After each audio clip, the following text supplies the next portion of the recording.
Now, I think photo project like this is a great way to enjoy and improve photography. Now, let me break it down to you about photo projects and how you can start yours today. Let's dive in. What's up, everybody? It's John here. Now, if you do not know already, I photograph weddings.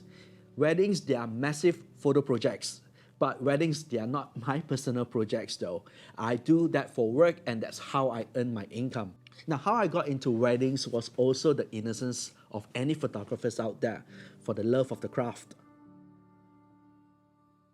And my photo projects has been my cheating partner in maintaining the kind of love for the craft.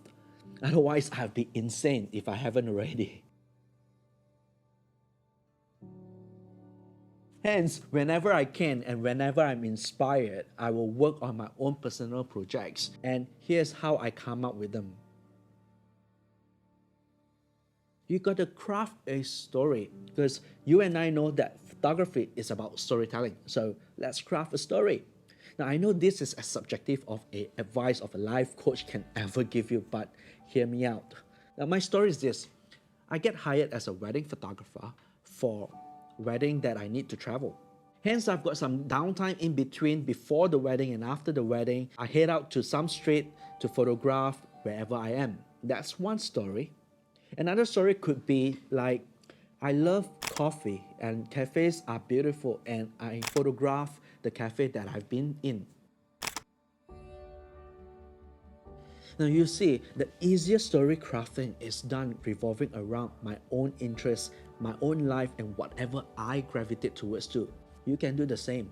It doesn't matter where you are and what you do, there's always a story to be told, and that story could be turned into a photography project. Now, how do you improve the story? We can make story more compelling by creating limits and scope. Now, example of a scope could be gear specific, like I'm shooting with a 50mm today, or I'm shooting in black and white, for instance. I've created a personal project based on photographing the entire street for the whole entire day. The one street is the limit, the whole day is also a limit. I'm lucky enough that I make trips to Melbourne quite often, and I could just walk out and take photographs randomly. But when I start to introduce a scope and limit to the photography session, now I can have a cool title to it, A Day at Bourke Street, which then makes the project more compelling and more interesting. This elevates a random travel street photography session to a project with context.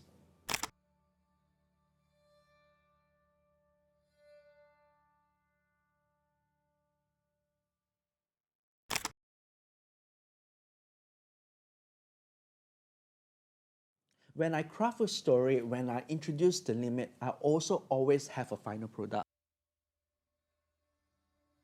Now, these are some of the final products that I'm talking about, and these are photo books that I've done over the course of doing these personal projects. A Day at Bourke Street, this is another version of it, so there's two versions. This is some random travel photo books that I've done. Hong Kong to Forbidden City.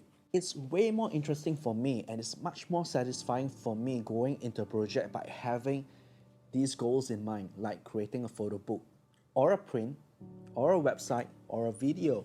In my photo project, A Day at Bourke Street, my final product has all these, from purchasing a domain name, bourkestreet.net, to host the photos, to curating photographs to be featured both on the website and also photo book. It's a joy for me to create these because I get to design them. I've got also the video to talk about the project. Alright, ladies and gentlemen, this is Bourke Street. Right now, this is Bourke Street Mall, and I've been here for the past 2 years, and this is way more satisfying when we have the final product in mind and at hand at the end of the day.